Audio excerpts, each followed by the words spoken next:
por último, falta só a gente ver aqui os parâmetros biológicos. E quais parâmetros são esses? Então, são os coliformes termotolerantes, coliformes totais e a bactéria Escherichia coli. Lembra que os agentes patogênicos são aqueles que causam doenças para nós, seres humanos? Então, para a gente conseguir determinar esses agentes patogênicos na água, é extremamente difícil. É muito complicado detectar cada agente patogênico, né, que são diversos, né, todos diversos tipos de bactérias, de vírus ou de fungos, helmintos, então é bastante complicado se determinar cada um deles. E aí o que é feito? É utilizado organismos indicadores de contaminação fecal, que são de mais fácil detecção de análise laboratorial. Então, geralmente, esses organismos de contaminação fecal são não patogênicos, né? Não causam doença para nós, seres humanos. Mas eles dão uma indicação satisfatória de que naquela amostra de água há uma contaminação por fezes humanas que tem a potencialidade de transmitir doenças. Então, se eu consigo determinar esses indicadores de contaminação fecal, eu consigo determinar se naquela água tem algum resíduo ali de fezes humanas, e aí sim, essas fezes humanas elas podem ser potenciais causadoras ou transmissoras de doenças. E esses indicadores de contaminação fecal, então, são utilizados as bactérias do grupo coliforme, né, entre elas a Escherichia coli, e essas bactérias do grupo coliforme, elas estão presentes em grande quantidade nas fezes humanas, como eu falei. Além disso, elas têm uma resistência superior a demais bactérias patogênicas intestinais. Significa que se eu consigo remover as bactérias do grupo coliforme, então eu também vou conseguir remover outras bactérias que estão no intestino do ser humano, que é o que está aqui destacado por último, né? Os mecanismos de remoção dessas bactérias patogênicas intestinais são os mesmos das bactérias do grupo coliforme.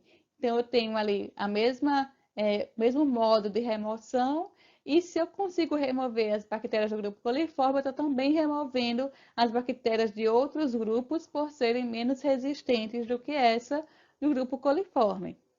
E aí, esses indicadores, eles vão se dividir entre indicadores de coliformes totais. Nesse caso, os coliformes totais incluem organismos de origem não fecal, seja do solo, por exemplo, ou da água. E nesse caso, é o indicador menos indicado, porque pode ter ou não ali presença de organismos, né, de origem fecal. A gente não sabe através dos coliformes totais, então a gente utiliza outro parâmetro, né, outro indicador, que são os coliformes termotolerantes, ou antigamente chamado coliformes fecais. Nesse caso, o grupo coliformes fecais, ou termotolerantes, melhor dizendo, eles estão associados principalmente com bactérias do trato intestinal de animais de sangue quente, né, a exemplo do homem. Então, se eu tenho presente na água a presença ali de coliformes termotolerantes, significa que eu posso, é bem provável, ter ali bactérias do trato intestinal de animais de sangue quente, exemplo do homem, mas eu também posso encontrar de outros animais. E aí, como melhor indicador, nesse caso de contaminação fecal, a gente tem a bactéria Escherichia coli, que é a bactéria exclusiva do trato intestinal de animais de sangue quente, a exemplo do homem. Então, se tem presença de Escherichia coli, significa que há contaminação de fezes humanas na água. E aí é necessário se fazer a remoção, né, se fazer a desinfecção para remoção desses organismos patogênicos, já que eu tenho quantidade acima do permitido nas amostras de qualidade da água. Então, eu preciso sempre fazer, né, como o melhor indicador a Escherichia coli, ou se não, né, se não for possível fazer análise da Escherichia coli, fazer análise de coliformes termotolerantes. E aí, como eu falei, a gente tem a E. coli, né, a Escherichia coli como bactéria exclusiva do trato intestinal do homem, e a E. coli faz parte do grupo dos coliformes termotolerantes. E aí, dentro desse grupo dos coliformes termotolerantes, eu tenho um grupo dos coliformes totais, que está associado, como eu falei, a essa presença ou não de fezes humanas naquela amostra de água, né, os coliformes totais.